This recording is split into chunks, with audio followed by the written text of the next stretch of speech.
মানব ইতিহাসের আজ পর্যন্ত সবথেকে বৃহত্তম যাত্রা, সাত আসমানের মধ্য দিয়ে একটি যাত্রা, আল ইসরা ওয়াল মিরাজ। নবী করিম সাল্লাল্লাহু আলাইহি সাল্লামের আজিমুস শান মুজিজা এই সবে মিরাজ।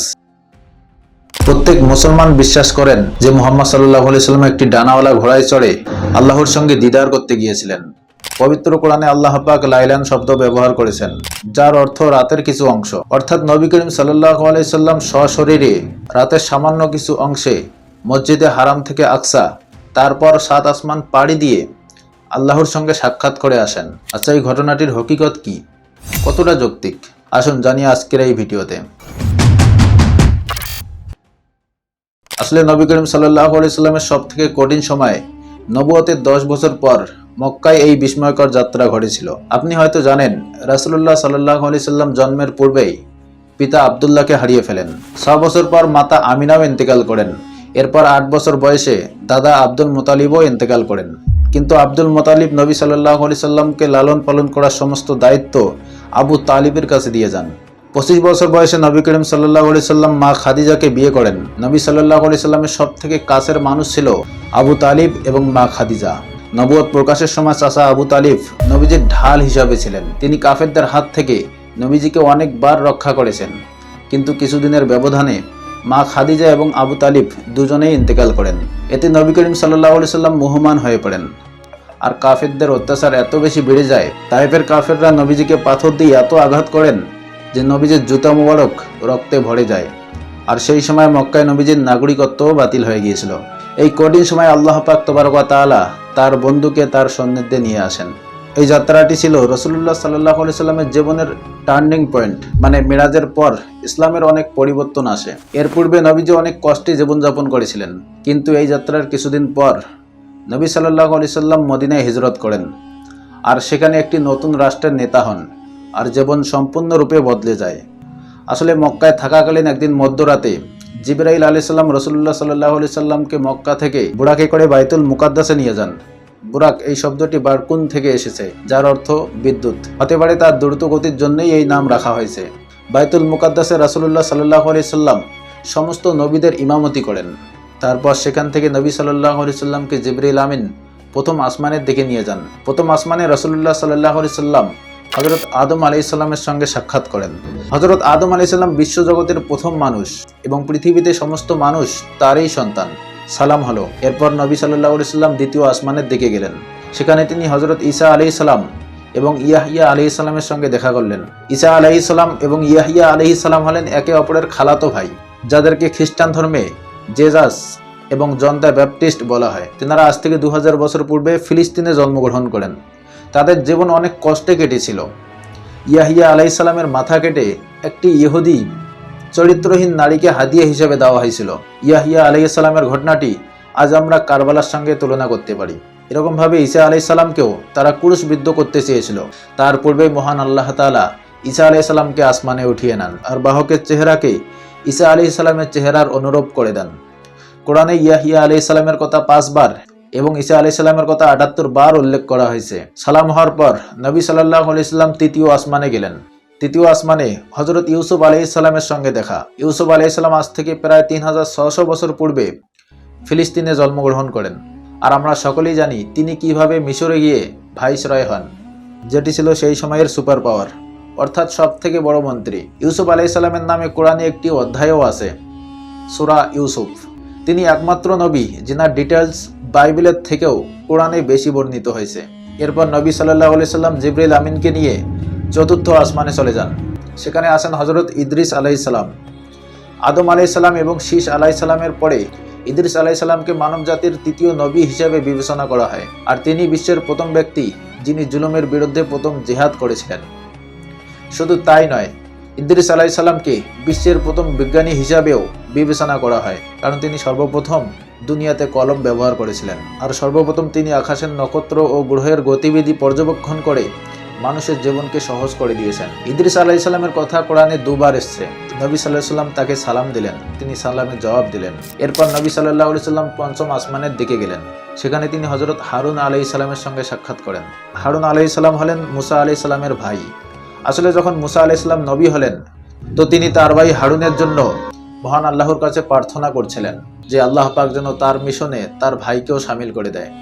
শুধু এই কারণেই প্রার্থনা করেননি যে তিনি তার ভাই ছিলেন, বরং হারুন আলাইহিস সালাম ছিলেন একজন নবী, আর বনী ইসরাইলের সর্বশেষ জ্ঞানীদের মধ্যে তিনি একজন। মুসা আলাইহিস সালাম শৈশবকাল থেকে ফিরআউনের ঘরে বড় হয়েছিলেন, যার কারণে মুসা আলাইহিস সালাম বনী ইসরাইলের কিতাব এবং ধর্মগ্রন্থ সম্পর্কে বেশি একটা জ্ঞান ছিল না। তাই তেনার এমন একজন ব্যক্তির প্রয়োজন যার জ্ঞান ছিল অধিক, আর তিনি ছিলেন হযরত হারুন আলাইহিস সালাম। তাই আজ পর্যন্ত ইহুদিদের মধ্যে বেশিরভাগ আলিমই হলো হারুন আলাইহিস সালামের সন্তান। এরপর ষষ্ঠ আসমানে হয় মুসা আলাইহিস সালামের সঙ্গে দেখা। মুসা আলাইহিস সালাম এমন একজন নবী যিনার নাম কোরআনে সব থেকে বেশিবার উল্লেখ করা হয়েছে, 136 বার। কারণ মুসা আলাইহিস সালামের গল্পটি আজ পর্যন্ত বিশ্বের সবচেয়ে আকর্ষণীয় এবং অসামান্য গল্প। আজও বই, কমিক্স, এমনকি হলিউডের বড় বড় চলচ্চিত্রগুলিও কোনো না কোনো দিক দিয়ে মুসা আলাইহিস সালামের গল্প থেকে অনুপ্রাণিত। মূলত ইউসুফ আলাইহিস সালাম যখন মিশরের প্রধানমন্ত্রী হন, তখন তিনি তিনার 11 ভাইকেও সেই মিশরে নিয়ে যান, আর তারা বহু প্রজন্ম ধরে মিশরে অবস্থান করেছিলেন। আর ধীরে ধীরে তারা এতটাই ধন সম্পদ, এতটাই শক্তিশালী হয়ে ওঠে যে মিশরের লোকেরা তাদেরকে দেখে ভয় পেতে শুরু করে। অবশেষে বনী ইসরাইলকে তারা দাসে পরিণত করে। বনী ইসরাইল 400 বছর ধরে তাদের দাসত্ব করে, আর তারা অনেক জুলুমের শিকারও হয়েছিল। অবশেষে আল্লাহ পাক 400 বছর পর মুসা আলাইহিস সালামের মাধ্যমে তাদেরকে দাসত্ব মুক্ত করে। এই বিষয়ে আমাদের আলাদা একটি ভিডিও আসতে পারে, সো সাবস্ক্রাইব। এরপর ছিল সপ্তম ও শেষ আসমান, যেখানে নবী সাল্লাল্লাহু আলাইহি সাল্লাম আমাদের জাতি পিতা হযরত ইব্রাহিম আলাইহিস সালামের সঙ্গে সাক্ষাৎ করেন হাজার হাজার বছর ধরে। এমনকি আজও বিশ্বের জনসংখ্যার 60% ইব্রাহিমিক ধর্ম অনুসরণ করে, আর মুসলমান প্রতিদিন দিনে 5 বার ইব্রাহিম আলাইহিস সালামের জন্য খাস দোয়া করেন। এরপর নবী সাল্লাল্লাহু আলাইহি সাল্লাম সিদরাতুল মুনতাহায় পৌঁছান। সেখানে নবীকে বাইতুল মামুরও দেখা হয়েছিল, যেখানে প্রতিদিন নতুন 70,000 ফেরেশতা তওয়াফ করেন। এটাই ছিল শেষ সীমা, এর আগে আর কেউ যেতে পারে না। কিন্তু রাসূলুল্লাহ সাল্লাল্লাহু আলাইহি সাল্লামের জন্য অনুমতি ছিল, তাই নবী এখন জিবরাইলকে বাদ দিয়ে একাই চলে গেলেন আল্লাহর আরশে। এরপরে লামাকার পর কাবে কাউসাইন। এই কাবে কাউসাইনে আল্লাহ পাক তাবারক ওয়া তাআলার সঙ্গে সরাসরি আলাপ আলোচনা। আচ্ছা, আল্লাহ এবং নবীর মধ্যে কতটা দূরত্ব ছিল? তো কোরআন বলছে যে 2 হাতের থেকেও কম দূরত্ব ছিল। 2 বন্ধুর মধ্যে আলাপ আলোচনা হওয়ার পর আল্লাহ তাআলা তার বান্দাদের জন্য, মানে মানুষ যেন তার নিকটবর্তী হতে পারে, সেই জন্য নবী সাল্লাল্লাহু আলাইহি সাল্লামকে 50 ওয়াক্ত নামাজ উপহার হিসাবে দিলেন। রাসূলুল্লাহ সাল্লাল্লাহু আলাইহি সাল্লাম সেই উপহার নিয়ে ফিরে আসছিলেন। রাস্তায় হযরত মুসা আলাইহিস সালামের সঙ্গে দেখা। মুসা আলাইহিস সালাম বললেন, হে শ্রেষ্ঠ নবী, আল্লাহ পাক আপনাকে কি দিল? নবী বললেন যে আমার উম্মতের জন্য আল্লাহ পাক তাবারক ওয়া তাআলা 50 ওয়াক্ত নামাজ দিলেন। মুসা আলাইহিস সালাম বললেন যে আপনার উম্মত কখনো 50 ওয়াক্ত নামাজ পড়তে পারবে না। আপনি ফিরে যান এবং আল্লাহর কাছে অনুরোধ করুন যেন নামাজ আরো কমিয়ে দেয়। নবীজি আবার আল্লাহর কাছে গেলেন আর নামাজকে কম করার অনুরোধ করলেন। নামাজ 10 ওয়াক্ত কম করে দেওয়া হলো। 40 ওয়াক্তের নামাজ নিয়ে নবীজি ফিরে আসছিলেন। মুসা আলাইহিস সালামের সঙ্গে আবার দেখা। মুসা আলাইহিস সালাম বললেন যে আপনার উম্মত এই 40 ওয়াক্তের নামাজও পড়তে পারবে না, আপনি আবার যান। এরকমভাবে কয়েকবার যাওয়া আসা হয়। অবশেষে 5 ওয়াক্তের নামাজ নিয়ে নবীজি ফিরে আসছিলেন। মুসা আলাইহিস সালাম বললেন, এটা অসম্ভব, আপনার উম্মত 5 ওয়াক্তের নামাজও পড়তে পারবে না। তখন আমার নবী বললেন, আমি আর আল্লাহর কাছে কম করছি না, আমার লজ্জা করছে, আমি এই 5 ওয়াক্তের নামাজেই সন্তুষ্ট। নবী সাল্লাল্লাহু আলাইহি সাল্লামকে এই সফরে জান্নাত, জাহান্নাম আর গুনাহগারদের শাস্তি সব কিছুই দেখানো হয়। অবশেষে নবীজি বাইতুল মুকাদ্দাসে ফিরে আসেন। বাইতুল মুকাদ্দাস থেকে মক্কায় ফেরার সময় তিনি একটি কাফেলাকে দেখতে পান, যাদের একটি উট পালিয়ে যাচ্ছিল। নবী সাল্লাল্লাহু আলাইহি সাল্লাম মক্কায় ফিরে দেখেন মক্কার সকল মানুষ ঘুমিয়ে আছে। মানে নবী সাল্লাল্লাহু আলাইহি সাল্লাম এক রাতেই সব কিছু করে নিয়েছেন। কিভাবে সম্ভব? সময়। আলবার্ট আইনস্টাইনের আপেক্ষিক তত্ত্ব অনুযায়ী স্থান, কাল এবং ভর কোনোটি নিরপেক্ষ বা পরম কিছু নয়, যার অর্থ হচ্ছে একজন ব্যক্তি যদি দ্রুত গতিতে চলে আর অন্যজন তার জায়গায় দাঁড়িয়ে থাকে, তবে তারা দুজনেই সময়টিকে আলাদা অনুভব করবে। এবার যদি কেউ আলোর গতিতে ভ্রমণ করে, তবে তার জন্য সময় সম্পূর্ণ আলাদা, তখন সময় এক জায়গায় থাকবে। অর্থাৎ সকালে রওনা হলে সকালেই থাকবে। আলোর গতি প্রতি সেকেন্ডে 1,86,000 মাইল। আরও আশ্চর্যজনক ব্যাপার হচ্ছে, যখন আপনি আলোর গতির চেয়ে বেশি গতিতে ভ্রমণ করবেন, তখন সময় উল্টো দিকে চলবে। অর্থাৎ সকালে রওনা হলে ফিরে এসে দেখবেন পূর্ব রাত। এক বিজ্ঞানী সেটাই প্রমাণ করেছেন যেমন তিনি বলেছেন, আলোর গতির যত কাছে যাওয়া যায় ততই সময় স্লোত হয়ে আসে। মানে আলোকের গতি অপেক্ষা বেশি দ্রুত গতি গেলে সময় উল্টো দিকে বইবে। কিন্তু মেরাজে আলোর গতি ও বুরাকের গতি দুটোই সমান ছিল, ফলে সময় ছিল স্থির। আর আমরা জানি যে বুরাকের নামকরণ করা হয়েছে তার বিদ্যুতের গতির জন্য। তাই এই রাতটি রাসূলুল্লাহ সাল্লাল্লাহু আলাইহি সাল্লামের জন্য অনেক দীর্ঘ ছিল, আর সাধারণ মানুষের জন্য ছিল সাধারণ রাত। নবী সাল্লাল্লাহু আলাইহি সাল্লাম জানতেন যে তিনি যদি এই সমস্ত কথা মক্কাবাসীদের বলেন তো মক্কাবাসীরা তাকে নিয়ে অনেক ঠাট্টা করবে। কিন্তু রাসূলুল্লাহ সাল্লাল্লাহু আলাইহি সাল্লাম পরের দিন সকালে সম্পূর্ণ ঘটনা সবাইকে পরিষ্কারভাবে বলে দিলেন, যার কারণে মক্কাবাসীরা নবীজিকে নিয়ে অনেক ঠাট্টা শুরু করলো।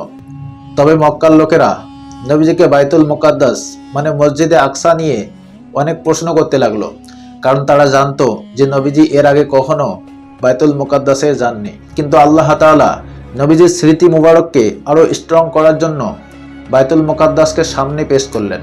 ফলে তারা প্রশ্ন করতে থাকে আর নবীজি উত্তর দিতে থাকেন, আর মক্কাবাসীরা শুনতে আগ্রহী হয়ে ওঠে।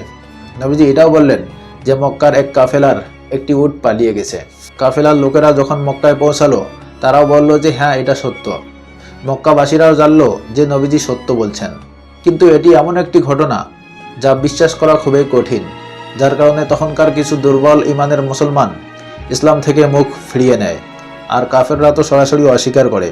কিন্তু অন্যদিকে যখন আবু বকর সিদ্দিক রাদিয়াল্লাহু তাআলা আনহু তিনি এই ঘটনাটি জানতে পারেন, তো তিনি বলেন যদি এটা নবীজি বলে থাকে তো অবশ্যই সত্য। যার কারণে নবীজি সাল্লাল্লাহু আলাইহি সাল্লাম হযরত আবু বকরকে উপাধি দান সিদ্দিক, যার অর্থ সত্যবাদী। সম্পূর্ণ ভিডিওটি দেখার জন্য লাখো লাখো শুকরিয়া।